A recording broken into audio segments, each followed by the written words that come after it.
Accident થયું તેમાં police કર્મી હતા, કોન્સ્ટેબલ હતા, તેમણે પાછળથી બીઆરટીએસ ગાડીને બસને ઠોકેલી છે અને ફૂલ નશાની હાલમાં હતા તેઓ.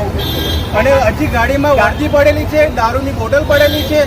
જ્યારે સરકાર કહે છે ગુજરાતમાં દારૂબંધી છે તો અહીંયા કેવી રીતના પોલીસ સરકારી માણસ જ શું કહેવાય કે આવી હાલતમાં છે? સરકારી પોલીસ કર્મચારીને દારૂ મળી રહી છે. માની શકાય કે ગુજરાતમાં દારૂબંધી નથી હાલ. પોલીસને બોલાવી આવી રીતના કેટલું ગંભીર અકસ્માત થયો. આજે કોઈ આગળ તમે ગાડીની હાલત બી આગળથી જોઈ શકો છો.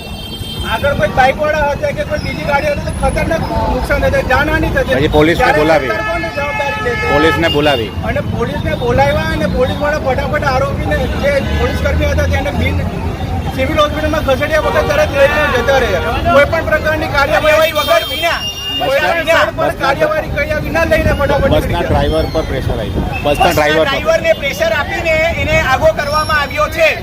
અને આજે બસનો ડ્રાઈવર એટલો ગભરાઈ ગયો છે કે જે ફરિયાદ આપવા માટે બી તૈયાર નથી. આજે અમારી એટલી જ વસ્તુ છે કે પોલીસ વાળાને પર ગુનો નોંધાય અને તેને બીજું કોઈ અમને જોઈએ નહીં. આ ગુનો નોંધાવવો જોઈએ.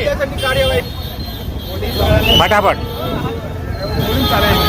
ઓકે માણસ ઉપર કાર્યવાહી થાય. અમે લોકો કાર્યવાહી થાય. સરકારી આદમી સરકારી આદમી